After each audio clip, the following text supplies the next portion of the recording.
À 2 pas de l'Opéra se trouve le musée du parfum Fragonard. À l'intérieur, une merveilleuse collection de parfumerie de l'Antiquité au XXe siècle. C'est parti pour une visite à travers le monde de la parfumerie.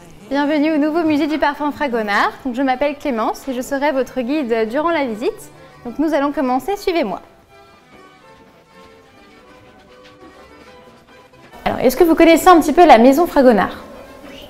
Oui. C'est à Grasse. À Grasse. Aujourd'hui, elle est dirigée par la 4e génération de la famille. Vous saviez qu'on pouvait utiliser des essences animales dans les parfums. Donc la civette sécrète une substance qu'on appelle la civette, tout simplement, dans ses glandes anales. Si tous les parfums Fragonard portent le même packaging, ce n'est certainement pas pour une question d'économie, mais pour une meilleure conservation de la contenance. Fragonard, je ne sais pas si vous connaissez un petit peu les produits, les parfums Fragonard. On conserve tous nos parfums dans ces flacons. Donc des flacons en aluminium doré. Donc ces flacons, on les appelle des estanions. En fait, dans ces flacons, le parfum est protégé contre 3 ennemis. Est-ce que vous connaissez les 3 ennemis du parfum? Lumière, la chaleur, très bien, et l'humidité. Mais avant de le mettre en bouteille, il faut d'abord créer le parfum. Vous avez différentes essences et on appelle ces essences des notes, donc comme en musique. Donc pour décrire le rôle du parfumeur, son métier, on va souvent utiliser le vocabulaire de la musique. Il peut y avoir entre 20 et 250 essences différentes dans un parfum. François Costa et sa femme Hélène sont à l'origine de la collection du musée du parfum. On peut trouver le premier flacon datant de l'Antiquité.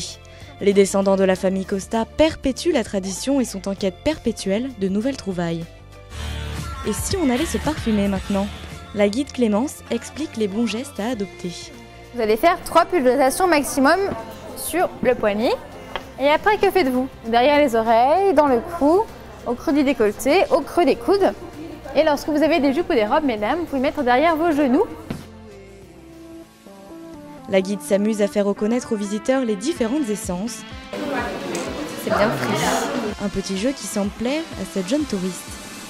Alors, vous venez de visiter le musée du parfum. Qu'est-ce que vous en avez pensé? C'était sympa. La visite était très... on a appris des choses, comment mettre le parfum, tout ça.